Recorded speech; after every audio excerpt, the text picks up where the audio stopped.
世上有句话说，幸福的家庭都很相似，不幸的家庭各有不幸。在许多人看来，今年38岁的黎外·布罗迪是有福之人。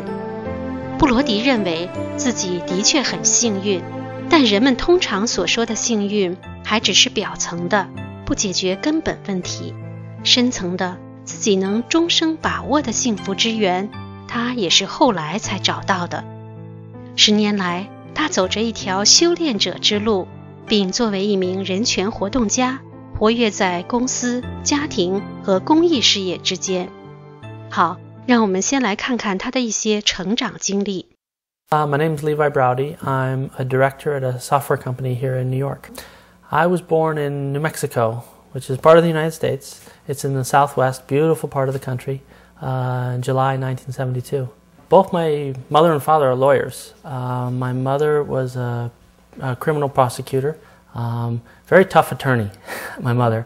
My father, very much more on the academic side in terms of the legal. He got his JD from Georgetown, and he was also a law professor. I have an older sister and 2 younger sisters, so I'm surrounded by girls on both sides. I love my job. I really got lucky, actually. Lawyers traditionally are the worst when it comes to computers. My father was an anomaly. He's the first one in his university to get an old DEC Rainbow, like before PCs were popular. He taught me.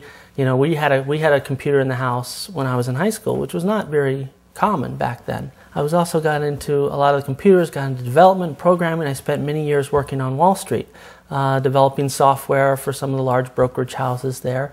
And also developed a close-knit of people I worked with, a team of consultants. And we've been working together for like 15 years now. About 6 years ago, we formed our own company, a software company based here in New York. And now we get to build our own software, sell our own software, and it's a lot of fun. I really enjoy it. 每个孩子在盼望长大的过程中，都表现出对生活的一些特定向往和憧憬。看似普通的自然倾向，谁知不是体现着个人的天性，蕴含着人生轨迹的重要起点呢？父母的体察、理念和选择，自然而然地会影响孩子人生启蒙阶段的方方面面。如果父母的教育理念和学校的教育环境得当，会让孩子为自己怀揣的璞玉找到最合适的琢磨和成器之路。 I wanted to be a policeman, I wanted to be a garbage man, but then I remember the day I saw the first Indiana Jones movie, and that was it. I wanted to be in Indiana Jones. I mean, this is a very interesting guy, right? I mean, he's a PhD. He's very learned about the world, but he's not stuck in the library. He's out there. He knows about different customs in the world. He knows about different peoples, having tremendous adventures, and he's got that cool little whip thing that he has. So he was my hero for most of growing up.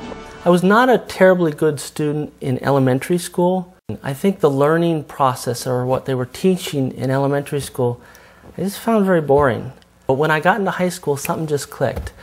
I really started to love learning. I went to a wonderful high school. It was very good for nurturing that. It was a private school, a college prep school. And I got very engaged. I became the student body president. I was captain of the basketball team, the soccer team. You know, all the other teams were okay. The soccer team was really good. We won state almost every year I was there. So that was a very serious thing. So I got very into the soccer team. And that was a big part of my fall every year, because that's the soccer season. At the same time, it was a great learning experience because, you know, I remember there was a time in my early senior year, I started to learn about a lot about the civil rights movement. And so I would just pore over these books, and I actually developed a private study just for me with one of the history teachers, because I was so into the subject. I would spend, you know, weeks just bearing through the material, and it was great to have my parents, because they were involved in it too, so it was a wonderful resource. In high school, I developed an interest in things Eastern. My school was smaller, so it was a little bit more mixed. So I had my athlete friends where we did all of our sports, and I had sort of the academic friends. And then I had this group of friends who were kind of, most of them were kind of, I think, in the theater department. But they would do things like on a school night, they'd go out on a golf course and meet at 1 in the morning and just read Tao Te Ching.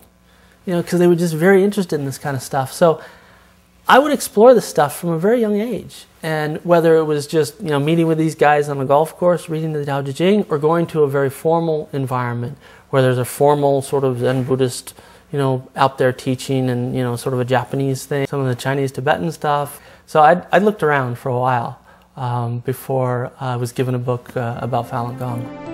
喜爱电脑的布罗迪，在东方文化的学习和研究中，满足着自己的精神需求。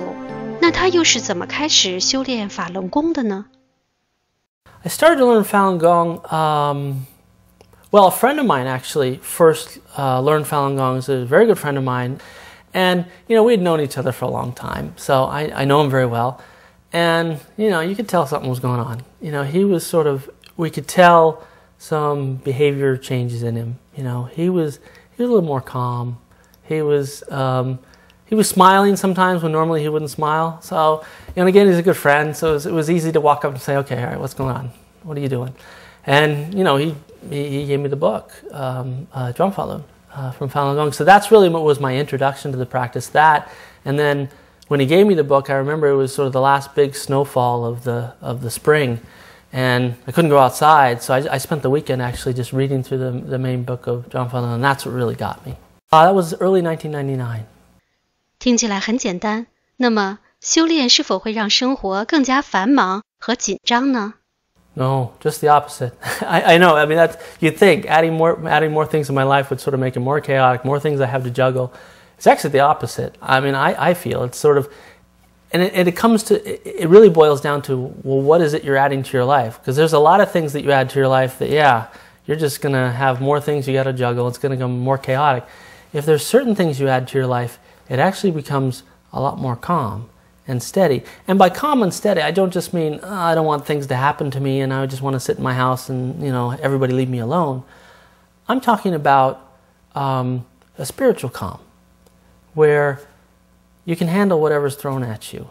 You are inspired to go out and tackle things that you wouldn't have otherwise.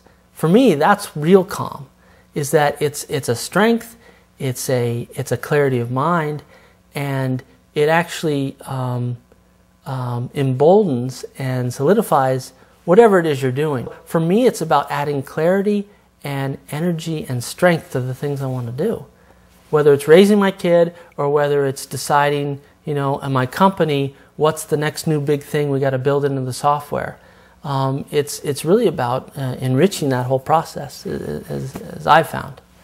Just in my assessment of Western society, there's a lot of wonderful things there, but it was also a little bit simplistic or a little bit too black and white. These sort of little categories that each, when you look at them by themselves, are rather limiting. If you look at religion, it just seemed a little bit too stoic, a little bit too almost academic. And it seems like spiritual growth is something much more visceral than that. It's something you actually do. It's something that you partake in. It's not just a story that you read about. I mean, by the time I was 19, I had already lived in Europe. I'd already lived in the Caribbean. I'd sort of gotten out and seen the world. And for me, looking at some of these practices, it seems like a natural extension of that curiosity to say, okay, well, let's see if we can really understand more about, as an example, karma. What is karma? How does it work? How does it affect people? Should we, every parent teaches their child to be nice and not mean to other kids. But why? I mean, obviously it's good to create a civil society, but is there something else going on there? Is there something in your own development and controls your own life that is at play when you talk about your virtue or your moral disposition or how you treat people? 对衣食无忧、家庭和学校条件优越的布罗迪来说，深层的精神满足不但更为重要，而且并非虚无缥缈、遥不可及。功夫不负有心人，古老的哲学、宗教和文化未能解答的问题，布罗迪在转法轮中找到了能撞击心灵深处的解答。What I found was, it was enriching, but it wasn't. I didn't have the sense that clear answers were being given.